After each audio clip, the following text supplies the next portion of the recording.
こんにちは、小田よしみです。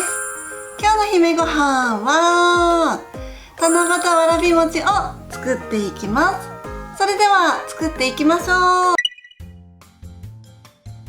それでは解説していきます。で、まず最初に鍋にわらび餅の材料を全部入れていくんですけど、片栗粉は 30g で、お砂糖が小さじ2と、あとかき氷のシロップ小さじ1とお水 250cc を入れて、まず火にかけないで混ぜてあげて、で中火にかけて混ぜて、とろっとしたら火を止めて、でしっかり混ぜてあげると透明感が出てきます。でこうなったらスプーンでねくるっと丸めてあげて、でボウルに氷水を入れたボウルに落としてあげてください。はい。でこれでざるにあげていただくとわらび餅の完成。簡単でしょであとは付け合わせなんですけど、生クリームを作っていきます。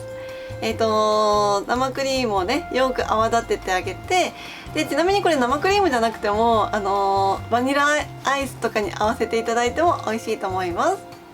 あと缶詰の黄桃は星形に型抜きをしていただいて、で包丁でねちょっと厚い部分は薄く切ってあげてください。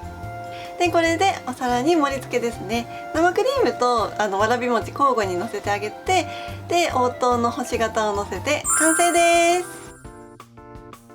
できました。では味見していきます。ではいただきます。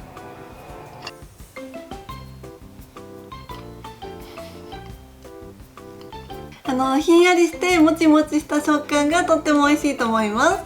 こんな感じでね、かき氷のシロップを入れてちょっと色付けしてあげると七夕の雰囲気が出るのでおすすめです。ぜひ作ってみてください。最後まで動画をご覧いただきましてありがとうございます。チャンネル登録よろしくお願いします。そして姫ごはんの公式 LINE アットが始まりました。今だけご登録の方に DVD の限定レシピであるフラワーボックスちらし寿司弁当の作り方動画をプレゼントしております。詳しくはコメント欄にリンクを載せておきますので、ぜひぜひご登録いただけると嬉しいです。それではまたお会いしましょう。さようなら。